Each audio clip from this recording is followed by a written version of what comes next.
Shai again, sizing up Murphy. Drives, floats, hangs, and scores on the turnaround. J-Dub way behind the three-point line and hits way behind the three-point line. Got blocked. What a rejection by Holmgren. Standing tall like a wall. This is Dart. You're listening to the Uncontested.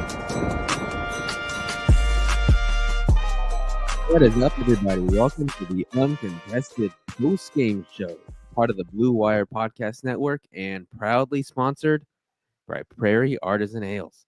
I'm your host on this Wednesday evening, JD Silva, joined by Taylor Peterson. Silva, what a game to break down. Quite a impressive win for the Thunder tonight. Yes, it was an awesome one. Before we dive into this game, be sure to subscribe to us wherever you get your podcast. Leave us a 5-star rating if you haven't done so already. You can find us across Twitter, Instagram, YouTube, etc. And last but not least, check out our Patreon. You can scan this code above my head if you're watching the live stream, or you can click on the link in the description of this episode. You'll get some extra content and you'll get access to our Discord, where we talk about basketball and other things. Taylor. Lots of other things. Lots of other things. But also lots of basketball. We had a ton of fun tonight, Silva, in the chat, talking about this game, going through it all. It's been a blast. Also, just to tease something coming up this Saturday against or is it Saturday or Friday? Saturday against the Pistons. The hot team in the East, the Pistons. We will be doing a live watch party on our Discord. You can jump into the voice channel. We'll have the game streaming. We all are chatting. It's a ton of fun. So be sure to subscribe to the Patreon and Discord if you haven't already. Yes. The Pistons, coached by Chauncey Billups. Gosh, that was so bad. Shout out Chad. I don't watch the Pistons. Well, maybe you should. Yeah. Big, fat, tall idiot. Jake Caruso says, Silva, your mic sucks. Hey, Jake. It does? I don't think it does. He sounds good to me. Yeah. Okay, Dustin's saying bad too. That's weird because it's sounding good on our end. Weird. Let me know. Comments. No. Dustin was saying so bad in regards to Shaq. For Jake, he's saying, Jake, I'm not sure what's going on. He sounds good on my end. Weird. Yeah. Okay, anyways. Let's get into this game against the Boston Celtics. The Thunder go in to the Mass Hole headquarters and beat the Boston Celtics 118-112 without J-Dub, without Alex Caruso. Taylor, this is one of the most impressive wins of the season pretty easily. A lot of routes. We can pick this one apart in a bunch of different ways. What's a takeaway from you on this one? I think it absolutely is one of the biggest wins of the season. Just coming down the stretch here, the regular season, like you mentioned, no Caruso due to illness. Hopefully he's okay here to play here in a couple of days. No J-Dub due to that hip strain that he suffered against the Nuggets there. I guess it was Monday night now. All my days are blurring together. The good news is Shams said pregame on ESPN that it's not apparently a bad injury and they hope to have him back, but Dub did not make the road trip. So hopefully that means they get back, I think on Monday, and get back into town and Dub's okay, has some time to also rest that wrist, which I think is really important. Hopefully that's not a bad injury. And also, like you mentioned, Silva, or I don't know if you did, but no Porzingis for the Celtics due to a really weird virus. Unknown virus. And apparently he's not afraid of spreading it because he's just sitting on no mask. No mask. No mask. Can't be that bad, whatever it is. Yeah, it's very weird situation, but hopefully he's okay long term. But ultimately, outside of that, I know Jason Tatum and Brown both were questionable. They both ended up playing. Basically, the Celtics were at full health besides Porzingis. And so I think my biggest takeaway is I didn't think the Thunder necessarily played their best basketball. There's a lot of guys, role players, who didn't necessarily step up. We'll talk about them. Shai played a solid game, but not one of his better games. And the Thunder have the depth without Dub, without Caruso, to still pull off a huge win on the road against arguably the best team in the East outside of, obviously, the Cavaliers. So I think that's my biggest takeaway. We can kind of kind of drill down from there and get into specifics, but just a really gritty, impressive team win from the Thunder. Yeah, I think usually we wait until the end to talk about SGA because he's like such an obvious topic. But you brought up him having, I think you described it as not his best game. This is the way the Celtics defended him tonight was some of the best defense I've seen played on SGA, like period. With that being said, he was still 11 of 20 for 34 points, 7 assists, a steal, 5 rebounds. That just kind of shows the quality of player he is. Where even if he is defended as well as you can possibly defend him, the Celtics are like the blueprint of the type of team that should be able to stop SGA. And he still got wherever he wanted. He still took the shots he wanted. There was maybe a couple ill-advised threes, I would say. In there. Yes. That's kind of been happening. I'm just kind of rolling with it. But this was I thought it was an under control game from SGA for most of the time. Kind of dictated the pace. For them, yes, dictate the pace. I think you're absolutely correct there. And like you said, he got to his spots in the mid range when he was driving to the rim, has some insane finishes. Yeah, but he definitely was looking for some of those MVP moments. Yes, he was. With the threes. Specifically, he was 2 of 7 from 3, which wasn't great. 2 of those threes were obviously huge. One was a great play. Thunder ran transition. I believe it was Wiggins who dishes down low to Cason Wallace, who kicks out to Shai for a catch and shoot 3. The other one, I think, was an off the dribble 3. And there was like 1 or 2 others I kind of liked from Shai that honestly just rattled in and out. They just haven't really been going down for him over the past couple of games. But the thing for me, Silva, the reason I said he didn't necessarily play his best game, 5 turnovers. A couple of those are very uncharacteristic, like before the half court. Right, like he's being doubled early, and this is a theme we're starting to see. We saw it with the shorthanded Timberwolves. We saw the Nuggets do this on the Sega Baba Monday night. They bring 2 defenders, 2 point of attack defenders, to double Shai early and make his teammates basically beat them. And that's what happened tonight, which was really promising. Like you said, I thought Shai made a lot of the right reads, and he still got to his spots, like you said, 34 points. But ultimately, Shai still didn't have his best game, and Thunder were still able to pull this off.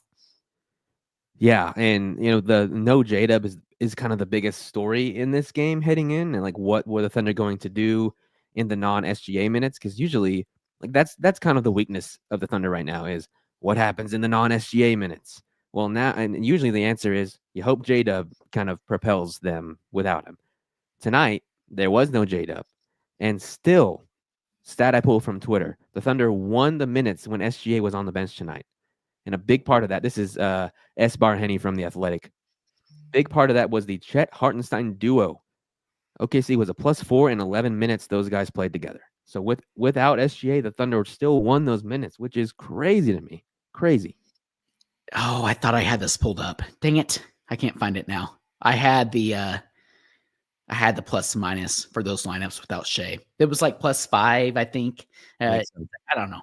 I'll have to pull it up here again, but you're exactly right. And like it was a committee effort there. There wasn't like one player who really stood out in the second unit. One thing to mention here, though, is the Thunder did not start the double big lineup tonight. They by heart.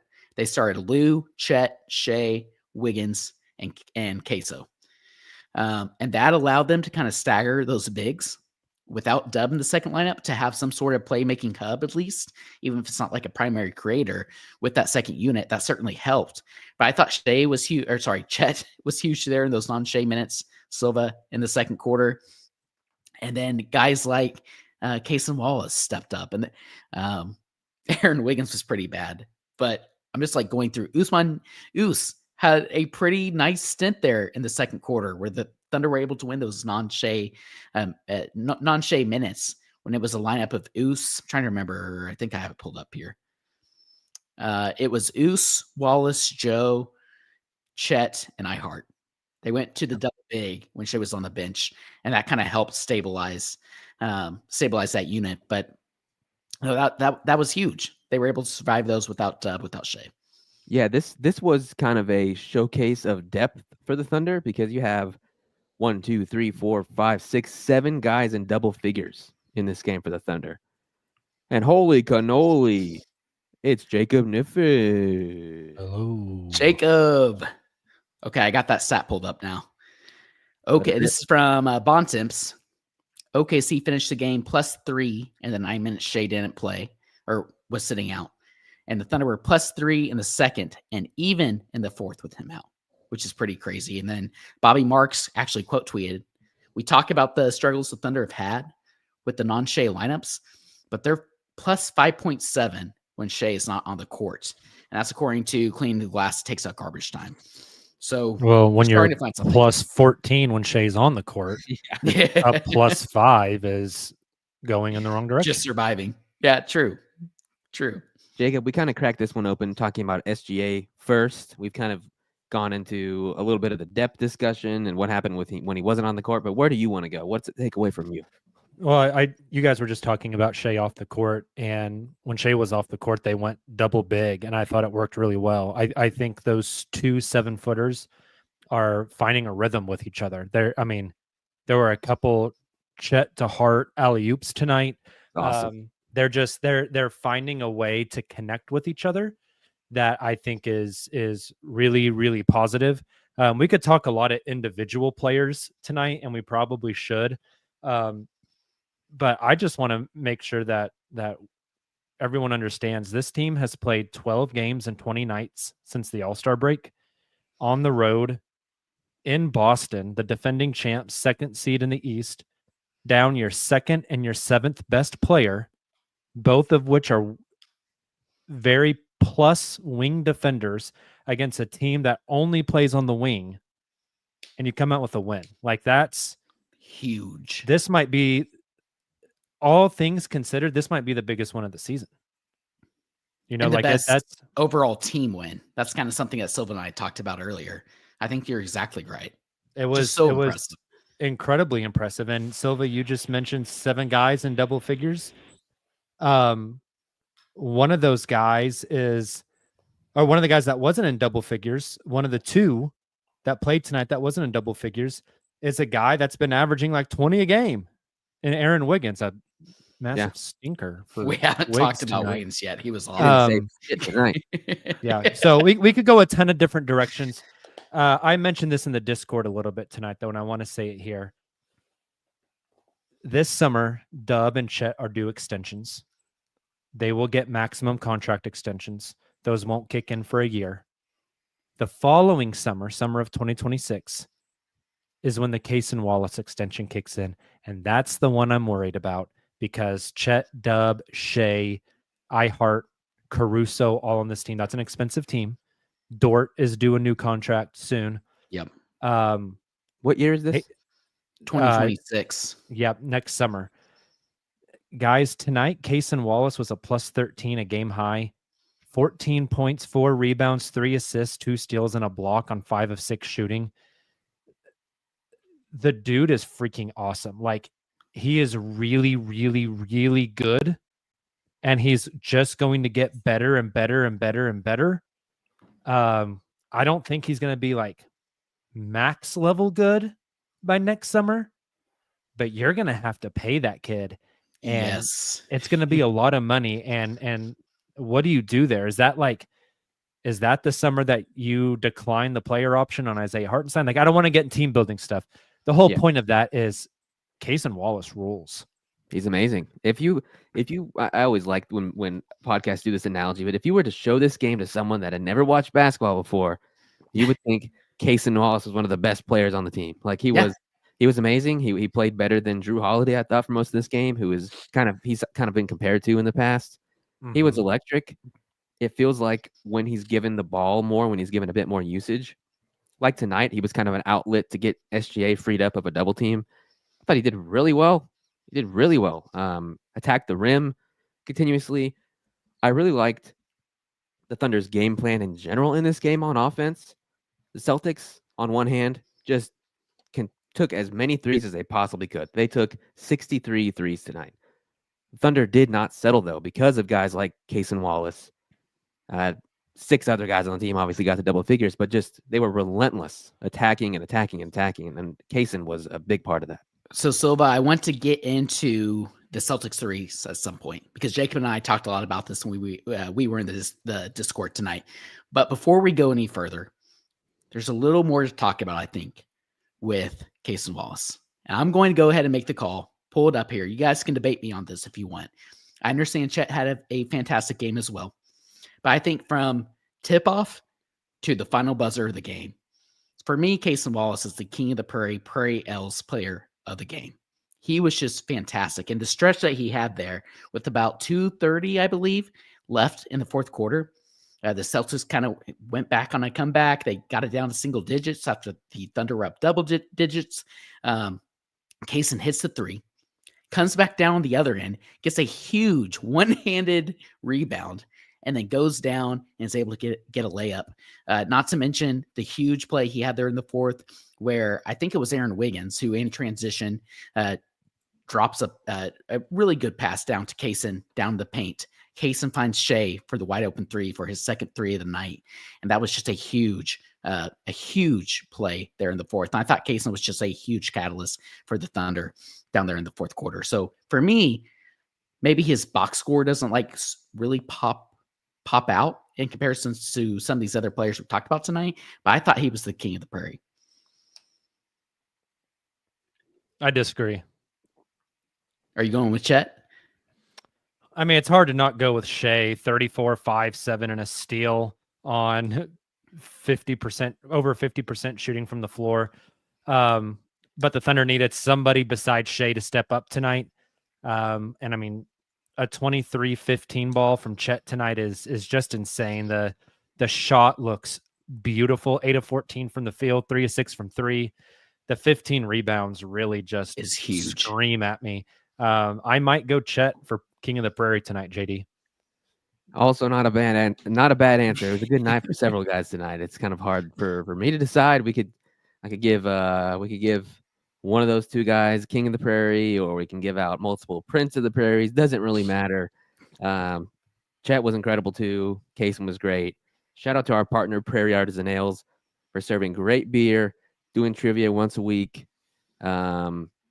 Excellent beer. I'm drinking. I had a buzzer beater on Sunday, of course. I also have Tropical S's in my fridge. It's a good one. The new Tropical Skittles sour ale they have, which is really good. No, and I think that's super fair. I wanted to bring that up for a reason, because I think Chet and Cason both are who really stepped up in this game without Dub and Caruso. Probably a good transition, I guess, to go ahead and talk about. Oh, thank you. You got me. Stream overlay. There we go. I thought Chet was awesome. I mean, he only had, I think, 2 points in the fourth quarter. I wish the Thunder would have gone to him a little more. Yeah. Seems like he struggles when they kind of get the ball to him at the top of the key, Jacob, and he's kind of isolated. And you have those smaller but still great wing defenders for the Celtics. Like, that's going to result in some turnovers and some forced shots, but those rebounds were significant. And him, no pun intended, but him rebounding from the game that he had, I think Monday against the Nuggets, was huge. And he stepped up in Dub's absence. Yeah, he was great tonight. Like I said, the shot looks really good.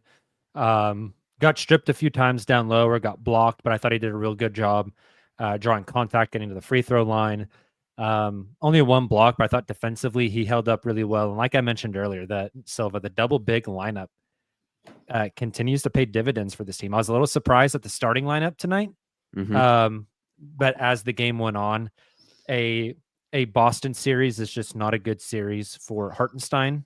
I don't feel like they really like to put him in that high screen and roll because the Thunder do not want him to switch on like a Jason Tatum. So they ended up getting a lot of those Al Horford like wide open threes at the top of the key. But I thought this was a great matchup for Chet, and he kind of proved it. Yeah, this kind of shows I always like referring to Chet as a ceiling raiser, and tonight was a really good picture of what that could be. You talked about how Hartenstein, I don't think this was not a great game from Hartenstein. His stat line's all right, but like you said, the Celtics just did a really good job of attacking him consistently. And when it was just Hartenstein out there, I was kind of just waiting for the moment Chet would come back in, because Chet was so much more effective. I love seeing him get that offensive usage that he doesn't usually get with J-Dub out there. Also, his handle, I think our guy Nick in our text chat tonight was like, as soon as Chet figures out his handle, it'll be over. And I agree. That's like the thing for him to work on. That is what will allow him to get to whatever shot he wants to take, which he can take over almost any player because of the height. It's just like kind of like Kevin Durant does and did here. Same thing. It's just tightening that up. And he was better at it at the start of this season before the injury. He was much better with his handle. And you just got to get it back. I was a little surprised that Jay Will didn't get an opportunity tonight, especially against Horford. I felt the floor spacing maybe a little bit quicker on his feet defensively. I thought this might have been a Jay Will game. So I was a little surprised there that we got Usman Jang minutes over Jalen Williams minutes. And Jay Wilson playing really well. I mean, he's had a great tear ever since that triple-double he had against the Blazers when the Thunder were very shorthanded. And so I was surprised to see that as well. And I think Hart struggled primarily defensively and rebounding. I mean, you look at the stat line, it's not awful. 11.6 rebounds, 3 assists, 4 or 7 from the floor. But there was just a lot of times that he wasn't super engaged. I think he struggled with some of the players that the Celtics have that are just able to drive and kind of get him out of his groove. And it wasn't the best Hart. Well, and his matchup defensively off that second unit, going back to King of the Prairie, let's talk about the jester of the prairie, the corn man, Luke Cornett. Okay, I didn't know who you were talking about. Corn, man. Corn with a K, though. Yeah. He's a freak on a leash. Yep. I don't like corn, and I don't like cornet. You like the scatting that the lead singer of Corn does? Of Scorn. Scorn. Luke Scornett. Because he's scoring the ball, am I right? I hate that he's kind of good. He had a good putback dunk, but another thing about Hartenstein that we haven't mentioned yet that I was really into. Is that Nick? Is that Nick Crane? Is that what NC is? That is Nick Crane, yes. Who's Mr. Milchick? Who is that? Severance. Never heard of him. Hartenstein tonight had multiple plays where he would get the ball down low and just lowered his shoulder and would run through somebody and lay it up or dunk it or get a foul. Hartenstein a lot of the times stops short of the contact for the floater, or he'll like kind of turn away from the basket for the little hook shot. I really like to see him just get the ball, run somebody over and dunk it, or run somebody over, rip through for the free throws. I felt like he played much more physical offensively tonight, and I really like to see that. I was also talking to my buddy before I got on the show tonight. Not a good matchup for Hartenstein. Saturday should be a very good matchup for Hartenstein, going up against Jalen Duren and Isaiah Beef Stew Stewart, who may check into the game with a knife in his sock. I don't think that would surprise anybody. Hopefully nobody gets shanked on Saturday's game. Yep. But I think Isaiah Stewart's the kind of guy that like you could see an off-season story about how he like beat a man to death with like half a brick or something. When having that dog in you goes too far, that's the story of Isaiah Stewart. Everyone hates to see Isaiah Stewart with a tire iron. Oh my God. Well, we're gonna wind down in the next 5 minutes or so. Any other big takeaways? I have a big takeaway of just the Thunder being able to compete with the best of the best, the teams that people think are going to win the titles, even when they're shorthanded, finding a way to win against a team that defends SGA as well as you possibly can. Don't doubt the Thunder, damn it. Don't doubt the Thunder. And I think one other takeaway for me, just kind of to add on to that, a little more specific, is the Celtics were 15 of 36 from 3 at halftime. 42%. And I think they only took I'm not sure. I don't have the spell up in front of me, but only like 2 or 3 2-point field goal attempts, which is insane.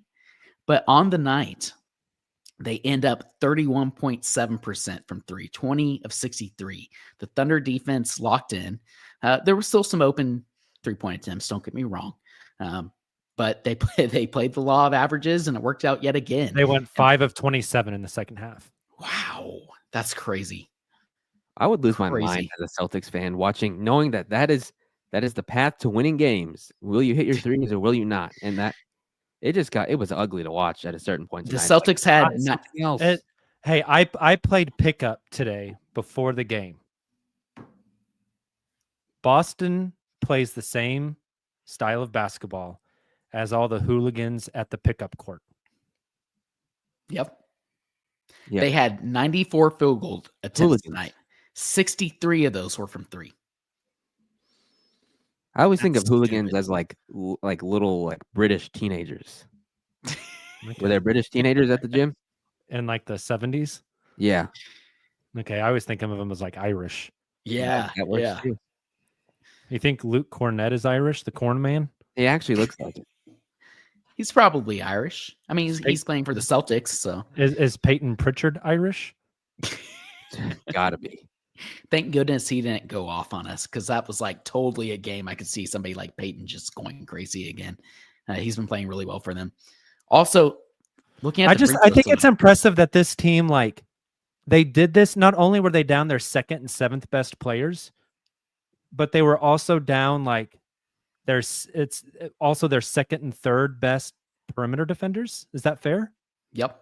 Yeah. Like, if Dub is healthy, and here I say it like I'm in Boston, was playing this game tonight, does Dort still guard Tatum, or does Dub get that assignment? And you could go super small and put Dub in at the 5 against Horford if you wanted, and just really give them hell on the offensive end. Like, I don't know. It's so impressive the level of defense they can play, even when they're missing Dub and AC. Agreed. One other thing that stood out to me, I'm curious your guys' thoughts. The free throw merchants themselves, the OKC Thunder, had 35 free throw attempts tonight to the Celtics 12. And what I thought was huge is something that, Jacob, you mentioned this in our Discord tonight, but the Thunder got into the bonus early in the second half. And at that point forward, they kind of stopped settling for some of the forced three-point attempts, and they started attacking. And that was huge. They end up 25 of 35 from the free throw line. Not great. They should be a little more efficient there. But the free throw discrepancy, which I think was fair, which was really huge for the Thunder, like you said, without J-Dub, without Caruso. Yeah, you took a team that takes 26 more threes than the other team does not get to shoot the same amount of free throws. Exactly. Bingo. When you don't go anywhere to get fouled, you're not going to get fouled. And God, the merchant thing is just it's gonna drive me insane. And I don't like even being on the internet. I mean, I don't know how many times the NBA posts a phantom cam of SGA just getting absolutely mauled, making the bucket anyways, and not getting a whistle. Like, he probably should have shot 6 more free throws tonight. Yes. The way Boston fouled him. You know how sometimes like guys will play like crazy physical because like you're not going to call me for 6 moving screens in a game, so I'm just going to keep setting moving screens. I feel like it's getting that way with Shai with fouls. Hey, they can't call a foul on every drive, so we're just going to foul them every drive. It's kind of where it's at this point. That shot he had, was it at the end of the first half where Shai had yeah, that like, and he like pushed it up, and and like a mid-range, basically from above the free throw line, banks it in and doesn't get the call. Like, that was one of the most insane shots. That's an MVP moment for sure. Yeah, the MVP leader changes game to game at this point for some reason. And you know what? Tonight, SGA takes the lead. I don't know. I'm tired of the discourse. Anything else? I'm also tired of the discourse. The discourse in general, capital D discourse in general, is just don't go to the comment section of any tweet and you'll be a happier individual. Yes. Hey, speaking of discourse, insane. You should join the Discord under Patreon. There was a quote tonight where somebody said Chet was the white KG, and then was followed up with, no, he is the black Chris Birdman Anderson. So if you are looking for that type of content, I would encourage you to join our Patreon. We're actually hosting a Discord watch party Saturday night against the Detroit Pistons, which would be very cool if you joined. We're calling it Little Caesars night. Little Caesars night. We're all ordering Caesars. Little Caesars. We're eating pizza. We're watching the game Saturday night, so come join us. Sylvia, you can play the outro music, but I do got to say, why in the year 2025 do we have an unknown viral illness and the brother is sitting on the bench with no mask on? You know what happened the last time a big man did that? We shut the league down, and that was 5 years ago yesterday. Yep. I think it may be a little more like in the digestive system potentially. Someone in our comments, I think someone said he had the Lou flu. He had the Lou flu. The Lou flu comes from everybody. He gave it to AC. And hey, a shout out. I can't find it. I think they did say it was respiratory though, Taylor or JD or whoever said he was pooping. Interesting. Okay. COVID too. F it. It's been 5 years. One more thing, just because this was sent to me, I can't find it in the chat. But shout out to Triads too. He said I got some Prairie today because of the stream. So shout out to all of you guys going out to Prairie. Excellent. Because of us. It's a ton of fun. We love the partnership. Appreciate all of you guys. The comments. Is it Little Caesars or Little Caesars? Little C. I think it's Little Caesars. All right. Thank you guys for listening as always, whether it be in the live stream or afterwards on your podcast platform of choice. We'll see you after the next game. Is the next game Saturday? So we will not see you after the next game. We'll see you Saturday. We'll see you Sunday. All right. Until then, adios and thunder up.